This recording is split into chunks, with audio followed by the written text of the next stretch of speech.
So the next thing I have to talk about is the Bhagavad Gita, which in Sanskrit means the Song of God. And this is an episode recorded in the great Sanskrit poem of Hindus, the Mahabharata. It occupies chapters 23 to 40 of Book 6 of the Mahabharata, and it is composed in the form of a dialogue between Prince Arjuna and Krishna, which is an incarnation of the god Vishnu. And it was composed perhaps in the 1st or 2nd century CE, and it is commonly known as the Gita. Right before a great battle between warring branches of the same family, Arjuna is suddenly overwhelmed with misgivings about the justice of killing so many people, some of whom are his friends and relatives, and expresses his concern to Krishna, his charioteer. Then a combination of bodyguard and a court historian. So his reply was expressed in the central themes of the Gita. He persuades Arjuna to do his duty as a man born into the class of warriors, which is to fight, and the battle then takes place. Krishna's argument incorporates many of the basic teachings of the Upanishads, speculating texts compiled between 1000 and 600 BCE, along with the philosophy of Samkhya Yoga, which stresses a dualism between soul and matter, which is known as the body and mind dualism.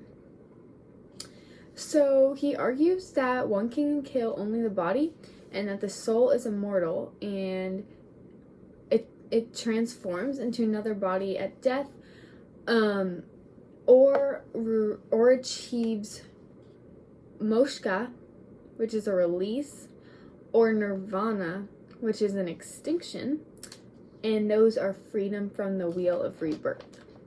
So then the Krishna also resolves the tension between the Vedic injunction to sacrifice and to amass a record of good actions, which are karma, and the late Upanishadic injunction to meditate and amass knowledge, which is the jnana.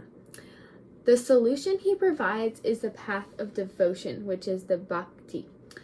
With right understanding, one need not renounce actions, but merely the desire, karma, for the fruit of the action, acting without desire, which is nishkama karma.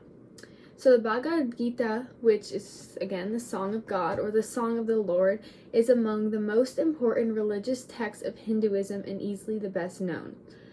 It has been quoted by writers, poets, scientists, theologians, and philosophers, among others, for centuries, and is often the introductory text to Hinduism for a Western audience. It is commonly referred to as the Gita and was originally part of the great Indian epic Mahabharata. Its date of composition is closely associated with that of the epic, which is the 5th to 3rd century BCE.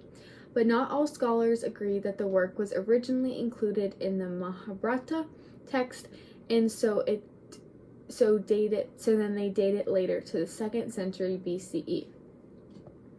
So the Gita is a dialogue between the warrior prince Arjuna and the god Krishna, who is serving as his charioteer at the battle of Kurukshetra, fought between Arjuna's family and the allies, which are the Pandavas, and those of the prince Duryodhana and his family, the Kauravas, and their allies.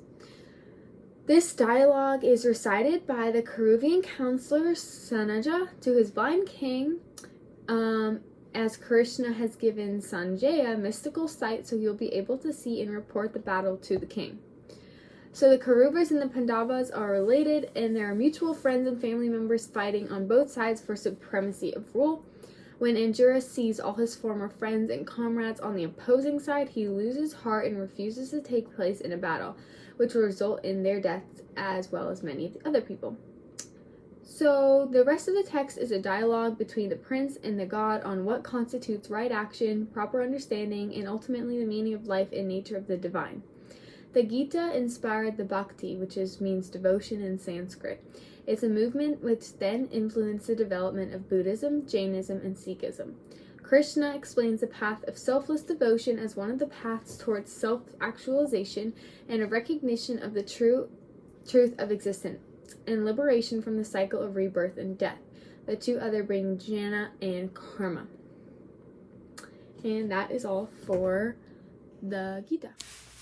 Now I'm going to show 3 books, which are the Bhagavad Gita, and these are just 3 different types that are common for Hindu people to see. So here's the 3rd one. These are just the covers of the books, and that is all for the Bhagavad Gita.